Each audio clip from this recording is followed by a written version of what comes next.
Hi, everyone. This is Rob Doggett here from the State University of New York at Geneseo and the International Yeats Society. And I'm here talking with Barry Sheils. Barry's an associate professor at Durham University, and we are going to talk today about Lapis Lazuli. So how are you, Barry? Very well, Rob. How are you? I'm doing pretty well. And I was looking at your book before I came on, W.B. Yeats and World Lit, which I've been enjoying. And I read the first chapter, and I was looking at the section you had on Lapis Lazuli here. So I'm sure a little bit of that'll come up. What are you currently working on? I'm currently working on a book. I'm sort of perennially finishing a book on weather and weather forecasting in modernism. That's one thing I'm supposed to be doing. And the other thing I'm doing is a special issue journal on the problem of contemporary style, or how we as critics and scholars use the term style today. So those are two projects. Yeats is a kind of presence in both of them. Great. It's kind of unusual for a poet in that he did use the term style quite a bit. Often with poetry, we think of form, voice, or lineation. We don't often talk about poetic style, or not so much as we talk about narrative style. So I'm finding Yeats quite useful there also. That sounds great. So today we're talking about Lapis Lazuli, and as with everyone, I give them their choice of poems. So why'd you pick this one? Several reasons. I've always been mystified by this poem. I find the criticism on this poem to be very good, very clear, but somehow unconvincing. I always feel that there's something mystifying about the poem that rankles me and kind of keeps me interested, I suppose. It's a poem about reading poetry, isn't it? Or it's a poem about reading, or a poem in which the Yeats is kind of looking at this carving, thinking about how to interpret it, and therefore he's kind of giving us a primer, a hermeneutic primer somehow, that he's telling us how to read his poems. And I kind of like those moments of thinking about what we're doing when we're reading poetry. And I think that this poem is an especially good example of that, where Yeats is really, really thinking about what poetry is for. I found when I talk with my students about this poem that those are the best.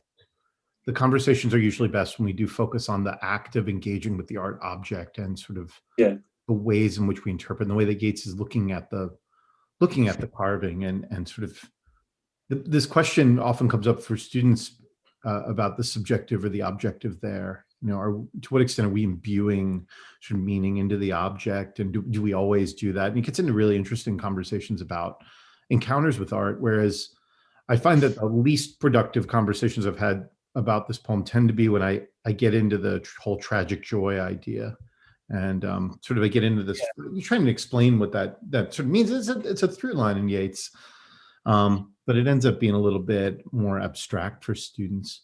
I think that's what I mean about being sort of unconvinced by the existing literature. There's a tendency to see it as a kind of a code for a certain Nietzschean tragic gaiety.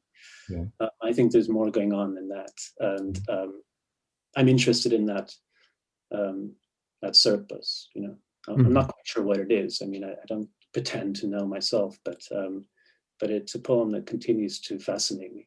Yeah, and I think seeing the object too over at the exhibit they have at the National Library in Ireland is always think of that poem every year, every time I go over there and look at it. Of course, I always call my students over and like, hey, look at this, and they're like, oh yeah, great. It's a very small thing.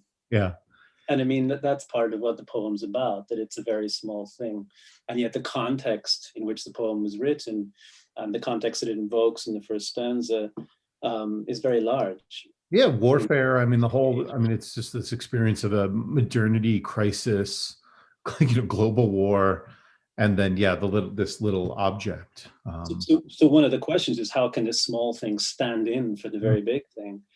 Which is kind of the question we're always asking ourselves when we're reading poetry. I think, what is this small thing? What does it matter? Is it just a subjective pleasure? As you're suggesting, your students are kind of endlessly fascinated at the idea of their subjective response to something versus its meaning, whether its meaning is anything more than that.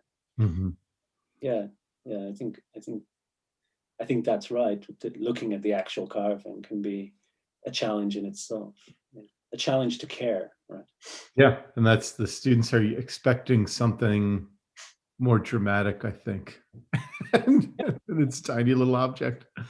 Well, there's a kind of good Yeatsian heritage with that as well. If you think of the Lake Olivinish Free, and Yeats is great at kind of hyping places and things.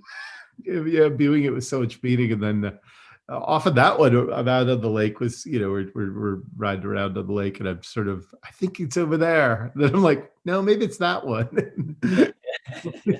Doesn't matter. Does it really matter which of these little islands? Yeah.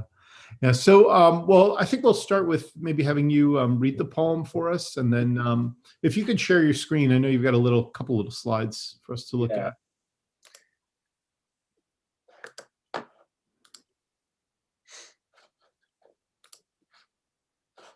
There we go. Okay, can you see that? That's yeah, I can see it. You can go into slideshow mode if you want. Sorry. Yeah, that looks good. Yeah, looks great. Okay, so shall I read it? Sure thing. Okay. Lapis Lazuli for Harry Clifton. I've heard that hysterical women say they are sick of the palette and fiddle bow, of poets that are always gay. For everybody knows, or else should know, that if nothing drastic is done, Aeroplane and Zeppelin will come out, pitch like King Billy bomb balls in until the town lie beaten flat. All perform their tragic play.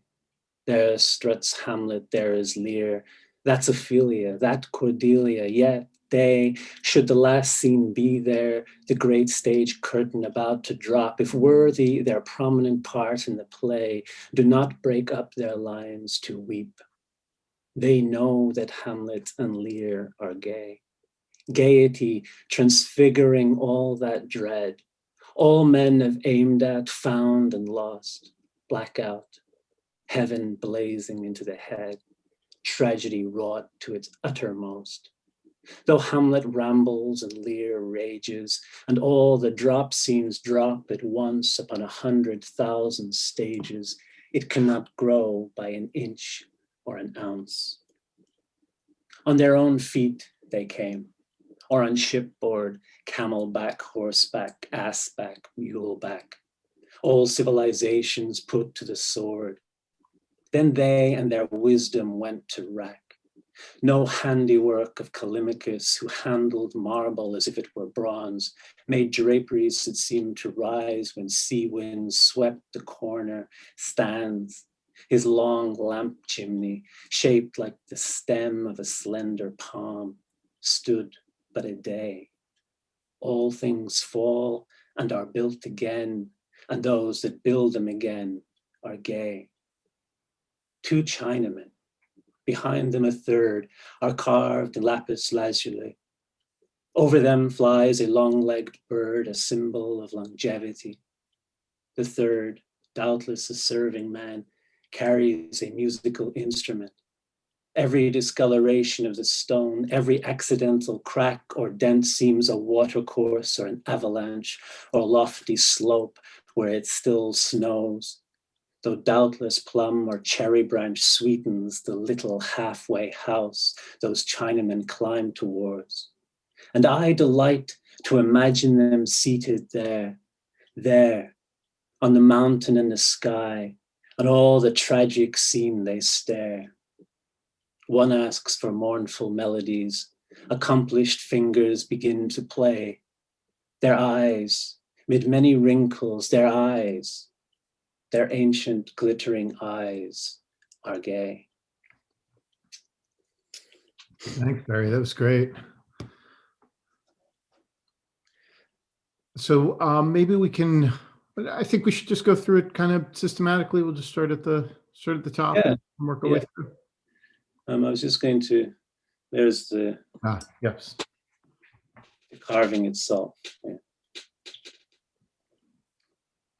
So in some sense, I suppose this is an example of ekphrasis, would you say?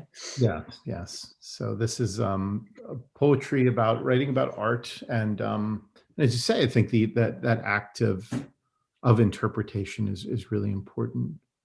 But we start with that scene of I mean, it's sort of typically a strain of modernism, right? Linking or gendering sort of the masses here, the sort of hysterical women maybe standing in for the sort of middle classes, all modeling, I suppose, the wrong kind of response for Yeats to the sort of crisis of modernity.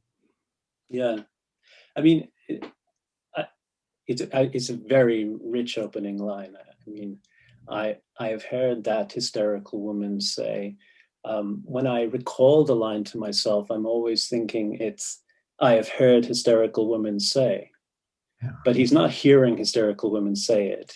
He's heard that they say it. So it's already kind of become habituated. It's something that hysterical women say, but it's sort of indirect. It creates a slight distance that actually somehow in the recollection, I never remember. I never remembered that slight separation.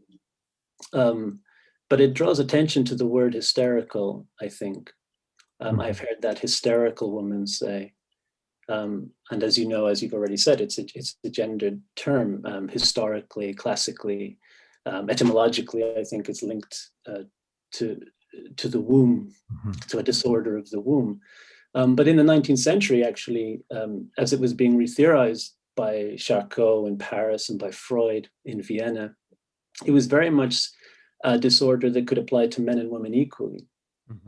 So hysteria was actually being reconfigured and entering public discourse in new ways. And so the way that Yeats uses it's kind of interesting, I always think, because Yeats himself might be said to be an hysterical subject. And later we get Hamlet and Lear, two hysterics, right? We have Lear, which is, the famous example of where he's hysterical passio, where he says, or hysterica passio, where he's almost lamenting his abandonment as a mother by his daughter's abandonment. And Hamlet, of course, the indecisive Hamlet, the person who can never make up his mind. This is the classic hysterical symptom. So these are figures who get praised later in the poem. So I think it complicates this idea that the hysterical woman and Yeats are on opposite sides. Clearly he wants to distance himself, or he wants to position the hysterical woman over here, but there's a sense in which as the poem moves on, he becomes himself more like the hysterical woman, more attuned to the questions that hysteria raises. One of the big questions that hysteria raises is a question of scale. For example, this is a poem about scale. We've already said a small thing in a very big context. The one thing that we accuse hysterics of doing is getting things out of proportion. How dare you get so excited about something so small, for example. Of course, this is what Yeats ends the poem by doing, getting very excited about something very small. So there's a sense in which he's kind of imbricated in the things, as Yeats always is, he's imbricated in the things that he says he despises. And he can't quite separate himself from those things. And here it's the hysterical woman. Yeats is the hysterical woman, I would claim, by the end of the poem. That's really interesting. That kind of breaks, this poem has, one of the things that's interesting to me about this poem is the sort of way in which it's always undercutting, it alludes to and then undercuts this kind of certainty. Like later on, we'll talk about like the word doubtless, this sort of like, oh, clearly it's there in the poem. Or even early on, we get this, for everybody knows or else should know, right? This kind of sense of complete certainty on the part of the subject. That's the subject speaking, but then there's always this kind of, this subtle undercutting going on, right? As you're saying, this sort of dismissal and then being implicated in this kind of the very thing that he is dismissing. Yeah. I think that's why I really like the poem. That you're right to draw attention, I think, to that line. Everybody knows or else should know. and that kind of injunction that always goes alongside knowledge claims. You know, even when we read poetry, I often think as scholars, we take revenge against the humiliation that the poem has, you know, made us feel, because we don't know what it means. And we kind of take our revenge by getting to know as many things as we can about the poem, or about the context of the poem, or, you know, as many of the allusions, tracing them, tracking them, identifying them. Whereas, as I think Yeats himself shows at the end of this poem, maybe all art brings us to a point of kind of ignorance, or a kind of a point of not knowledge, not quite knowledge, certainly. That it might even be that trying to know about something is a way of defending yourself against it. It's really interesting. I had one of these conversations with Adrian Patterson not too long ago, and we were talking about All Souls Night, and we had similar kind of idea in looking at that poem, because there are all of these references to people that Yeats's readers probably wouldn't have known who they were. And so we're talking about, like, well, what does it mean to gloss through all of those? And how much does it actually help? And I guess it's a weird way of phrasing it, right? Help in what sense? Like, reduce that uncertainty, give the illusion of a kind of knowledge mastery of the poem. Whereas the effect of the poem, and I think that's true of this and All Souls and so many of Yeats's poems, is partly in the mystery of it, and the ways in which we can't reduce it to that kind of knowledge game. Well, yeah, and as you were speaking, you reminded me of another of the context here, is that this poem's a gift, or rather, it's a regift. So it's a response to having and receiving a gift, and that might be something to do with it, you know, to do with, you know, the critical endeavor, that when we receive a poem, it's kind of a gift because it's kind of given freely, you know, there it is, poem, we read it. Now what do we do? Like, what do we do when someone gives us a gift?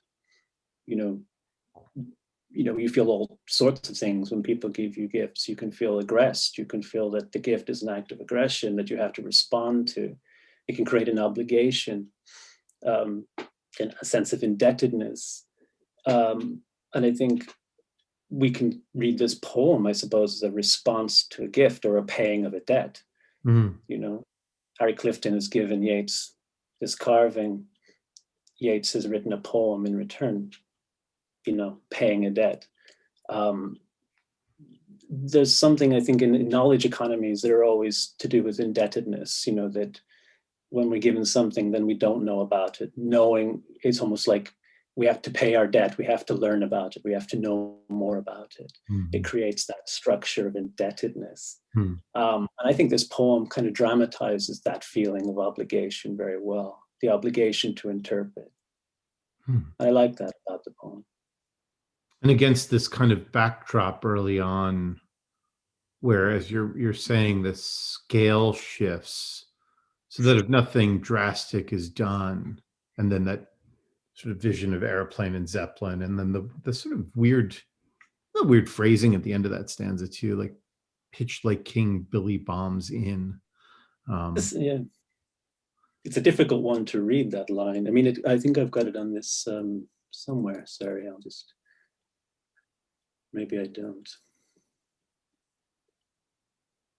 Thought I'd included it here. Sorry, I don't have it on the slide, but basically it's from a poem or an old ballad called "The Battle of the Boyne." I think, as I understand it, Yeats would have encountered it in the Irish minstrelsy, you know, one of these late 19th century anthologies of Irish songs and lyrics and ballads. And then the line is something like, King James, he pitched his tents between. So it's about the Battle of the Boyne, James and William. And so let me see the exact line. I don't think I have it. King James pitched his tents between, and then King William something, and I have it somewhere. I know I have it somewhere too. I just can't. So it's the Battle of Boyne. King James has pitched his tent between the lines for to retire, but King William threw his bomb balls in and set them all on fire. Yeah. So I mean, it's in the original. It's kind of strange, almost comical, and you can see if we go back to the poem that Yeats is recycling the language quite directly, isn't he? I mean, pitch. We've got pitch. He's contracted William to Billy, and then we've got bomb balls. It's an interesting reference, and I can't quite explain the reference, except that you know, it gives an Irish dimension to a poem that isn't maybe ostensibly about Ireland. Mm-hmm. You know, this is a reference to wars of religion and Irish history. Mm-hmm. Maybe obliquely we could say it's a reference to partition or to unionism. What it does is introduce another scale, because we have here, I think, the scale of, as you said earlier, kind of modern technological modernity, war, you know, the kind of continuity between the First World War and the encroaching Second World War. I mean, this is written in 36. So, you know, the whole world knows something's going to happen, something bad is going to happen soon, or something certainly world altering is going to happen soon. And so that this is a kind of intermediate scale reference. You know, it's a reference to an Irish history and to a folkloric history. So it's interesting. I can't quite explain it, except the language is also sort of clumsy and disorienting. Yeah, the pitch balls in, and again, that line's taken right from the original. And that in is just such a strange word at the end of the line there.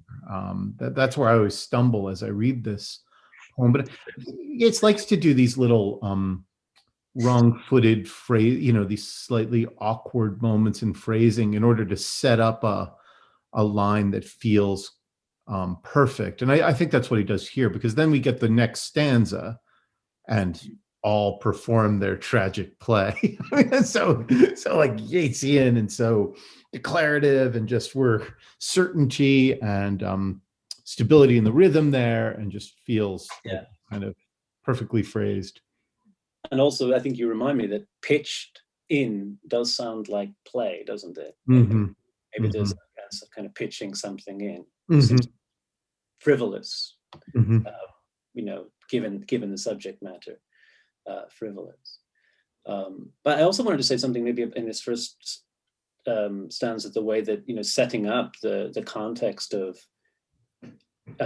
especially aeronautic warfare, and the idea that bombing, and that line, until the town lie beaten flat. I mean, here we have a very modern line, because this notion of whole towns and whole cities being razed to the ground is a consequence of modern warfare, modern technologically enhanced warfare, specifically air warfare.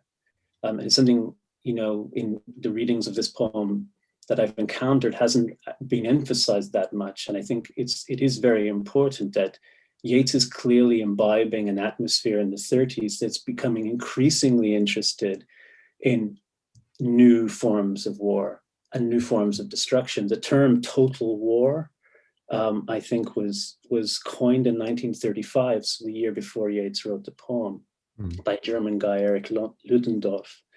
And that was, you know, tied to this new imaginary, which was the idea that you could have airplanes coming over and just bombing civilian places. And total war was that civilians weren't exempt from violence. They weren't exempt from the penalties of war.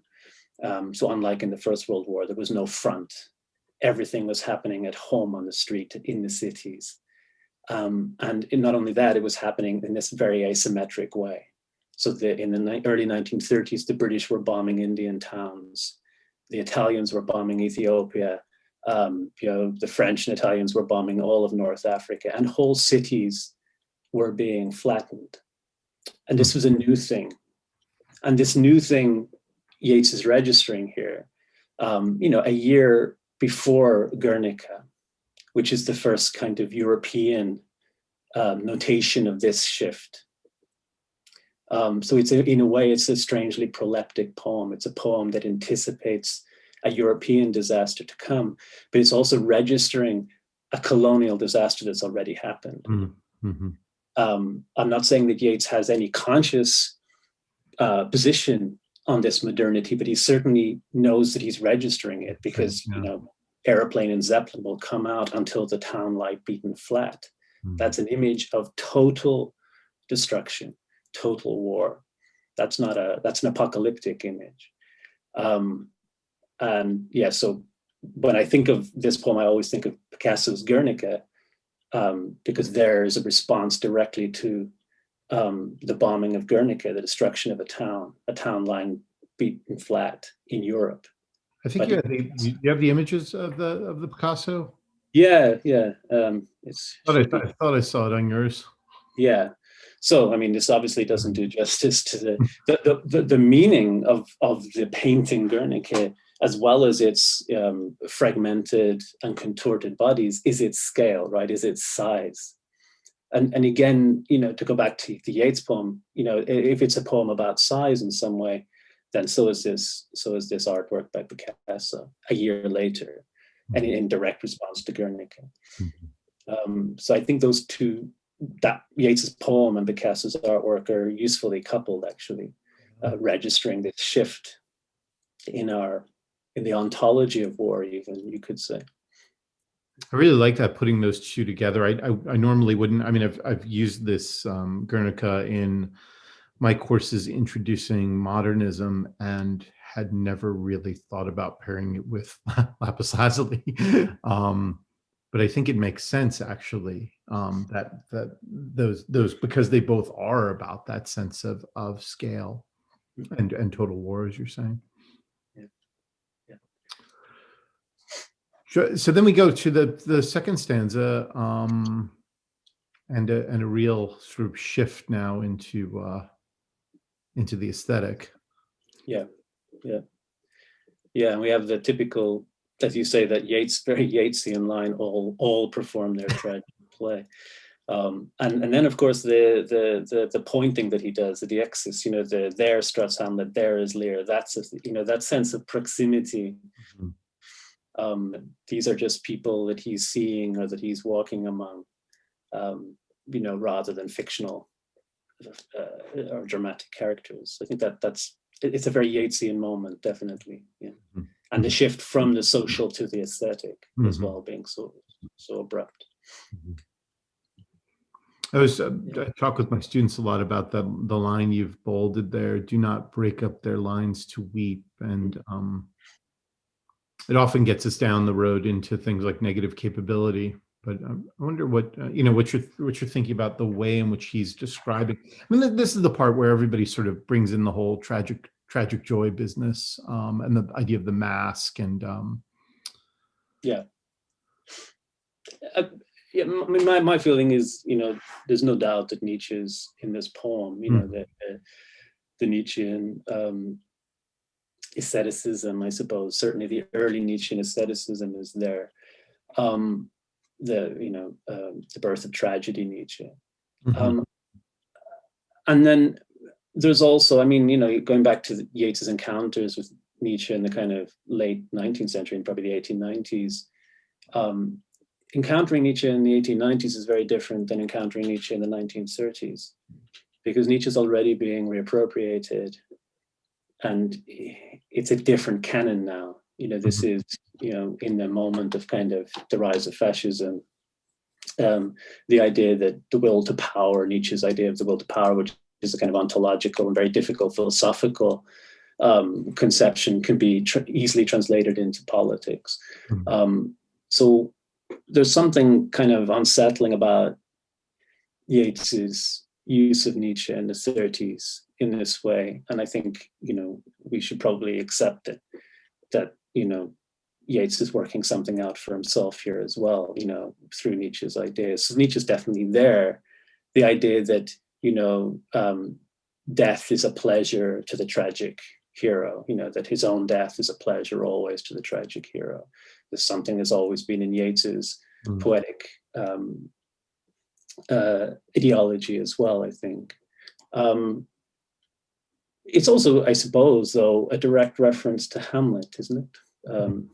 Where Hamlet tells the players, what is it? Do not saw the air too much with your hand, and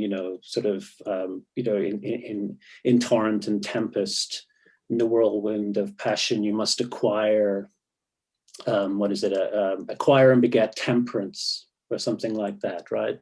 That he's telling the players, here's how you should play this. You shouldn't break your lines to weep, basically, right? You have to get to the end of the play.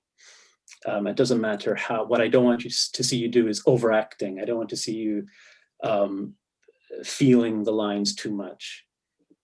So Yeats is kind of, I think, playing very directly with that Hamlet reference, because also Hamlet's putting on a play inside a play. The play is called Mousetrap.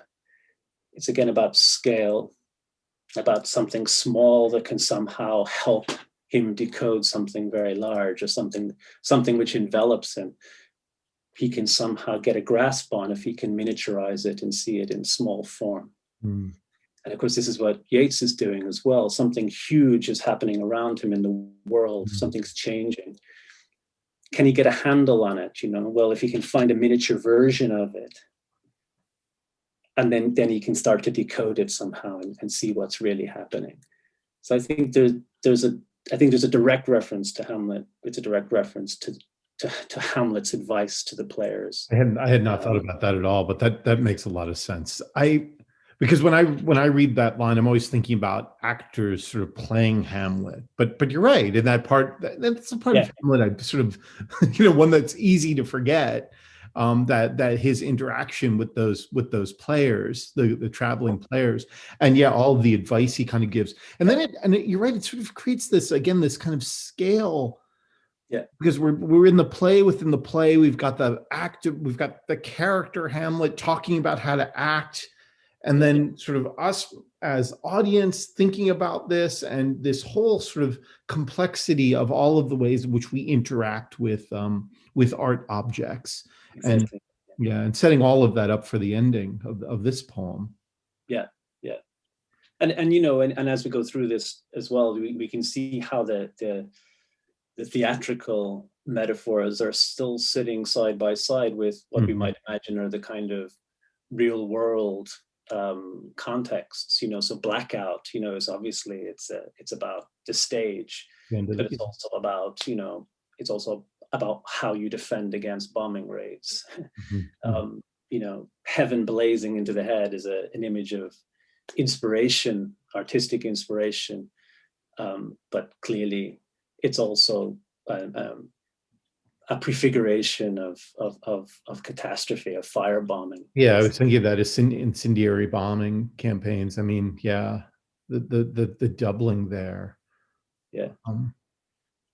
And then you get at the end, of this stanza, you get that strange idea that it doesn't matter how bad things get, it doesn't matter how extreme the tragedy is, how inflated the tragedy is, and all drop scenes drop at once upon 100,000 stages. It cannot grow by an inch or an ounce. This is all the world is a stage now. 100,000 stages. The world left that isn't a stage, because the whole world is within the remit of modern warfare, right? All the world will be implicated in modern warfare. It cannot, but tragedy, or that kind of tragic impulse, cannot grow by an inch or an ounce. It's an interesting idea that somehow the tragic impulse is unhistorical, absolutely consistent. Tragic valor, that sort of impersonality of not breaking your lines to weep. It doesn't matter whether you're confronting, an individual death or mass extinction. The aesthetic response should be the same somehow, or he's saying it is the same. Yeah, the You know, same thing. the tragic value is the same, and yet, and my students always point this out when I teach the poem, that the once is a kind of all drop seeds drop at once upon 100,000 stages. It cannot grow by an inch or an ounce. That ounce is a slight disfigurement or growth upon once. Yeah. So the form starts to contradict the apparent meaning of the lines, and that kind of, you know, it seems accidental. But of course, when we get to the second part of the poem, accident is also part And that's very of the important, right? meaning of the statue. So yeah. And again, this kind of certainty, you know, there's always this, I mean, in that section, they know that Hamlet, I mean, this sort of these pronouncements, right, we're getting, and then these little sly undercuttings of that, of the certainty of these pronouncements. And it does, I mean, even that, you know, as you're talking, this notion that there's a kind of, I don't know what, like a sort of limit to tragedy, that there's a, that it's equivalent, a single death versus mass death. The tragic experience is sort of always the same, and we can get that in theory. But then, in our own lives, we should think about, well, when we're confronted with mass death, we respond differently than if we learn about the death of a single person. Yeah. And so, yeah, there's always this kinds of undercutting of the sort of certainty and logic of the poem going on here. Yeah, I think so. Yeah, yeah. Maybe we can, because we shift into the direct address to the carving and to the statue. Right.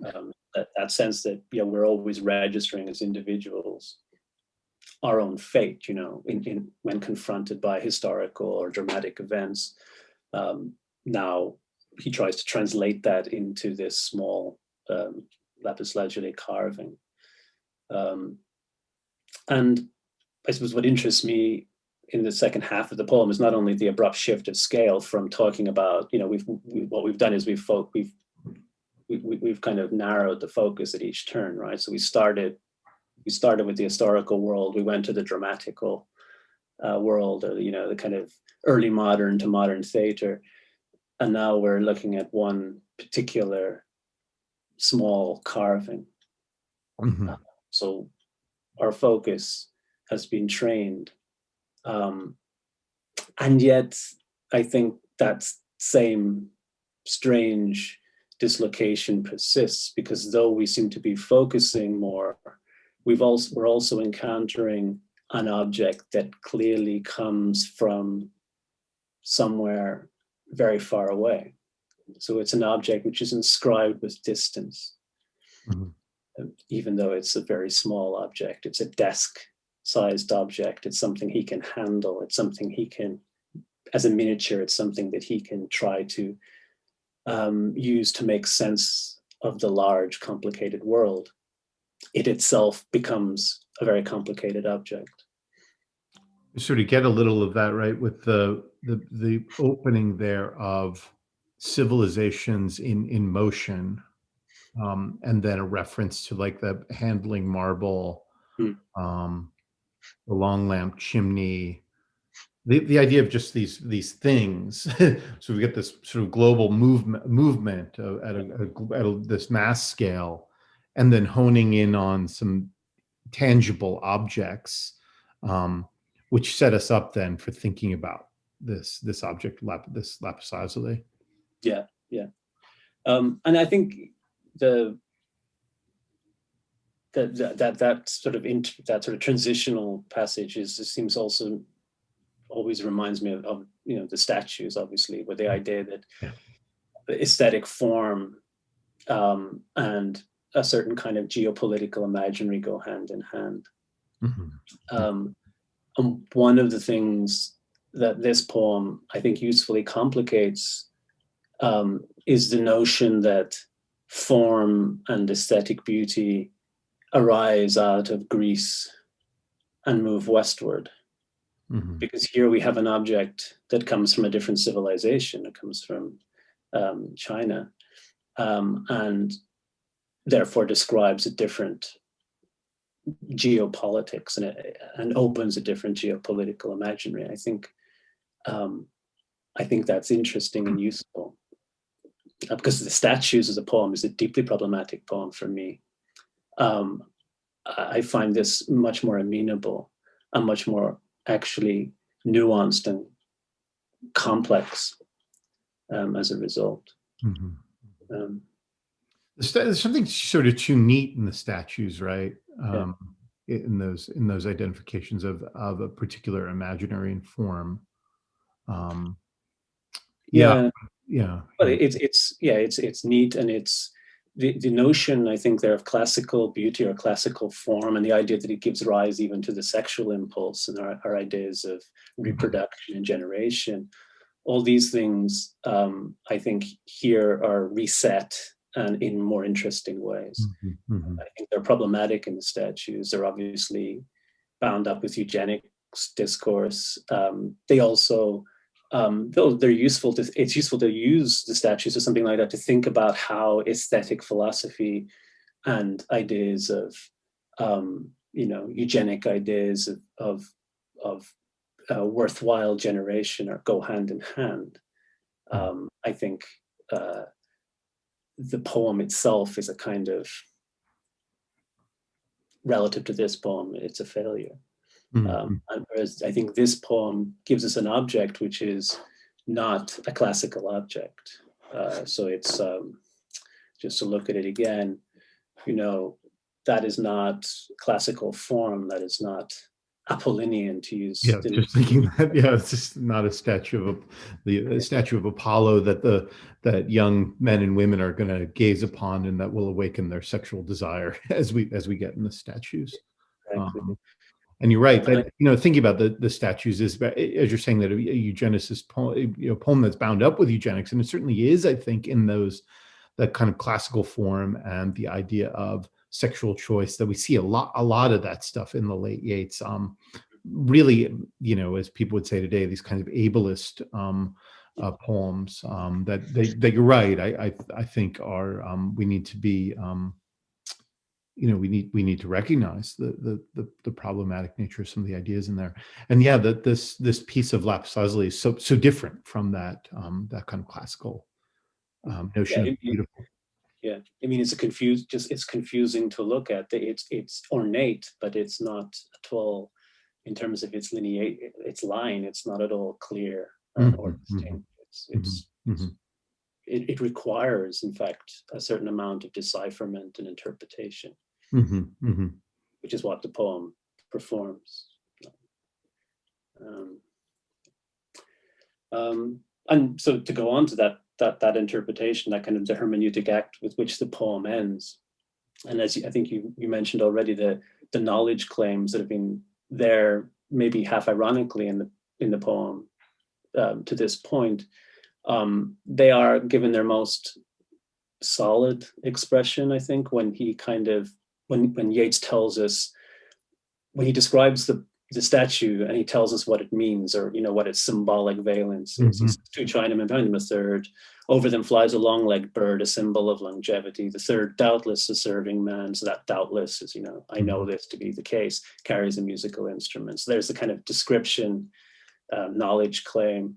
And the idea it's interesting, right? With Yeats is one of the, you can kind of get away with this, right? To actually name, use the word symbol in a poem.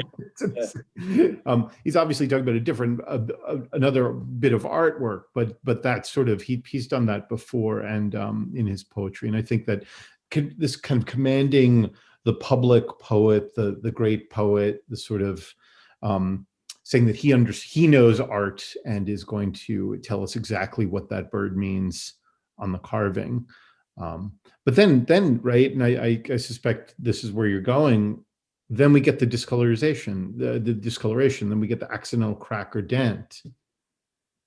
Yeah, exactly. So how do those two things fit together? How does the object as symbol fit with the object as a material thing that somehow communicates through its distress as a material thing?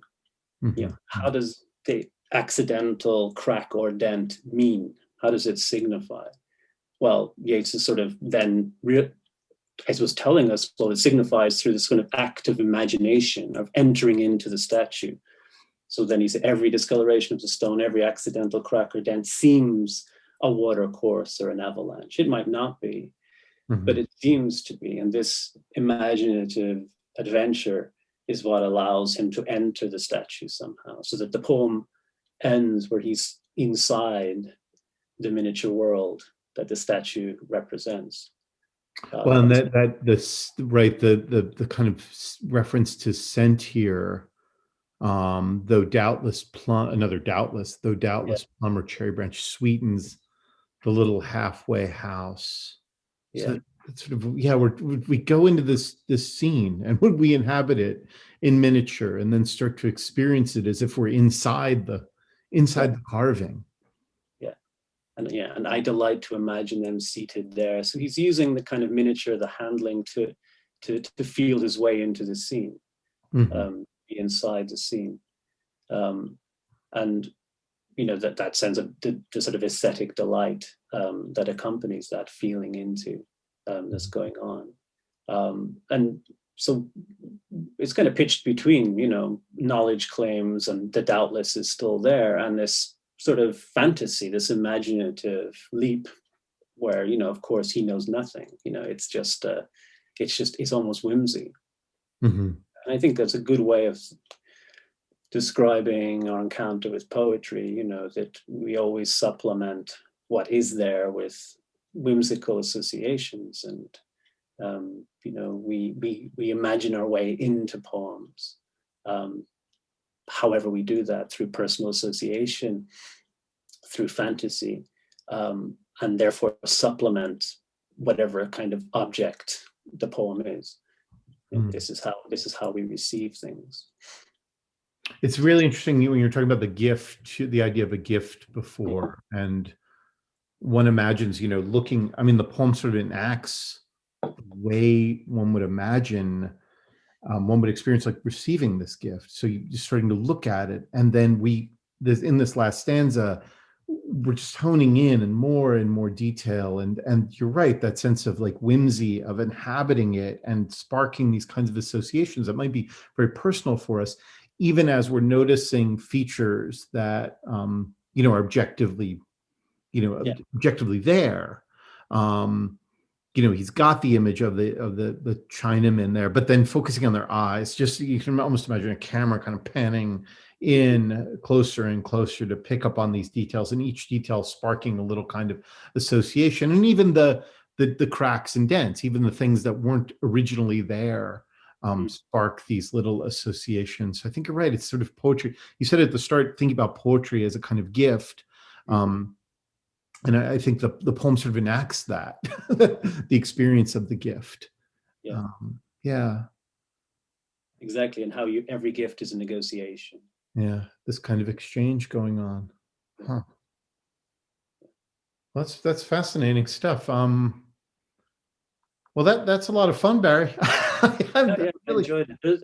There's probably a lot more to say, and I'm sure we sit corrected on many things. But I'm sure. But these are conversations, and they're designed to sort of help people to think as we're doing about the poems. And I like doing this a lot better than a sort of lecture. I think it's fun to just kind of have a conversation, and hopefully other people, this will spark conversation among others. It certainly got me thinking about the poem in a lot of new ways, and has given me a number of ideas for teaching it in new ways.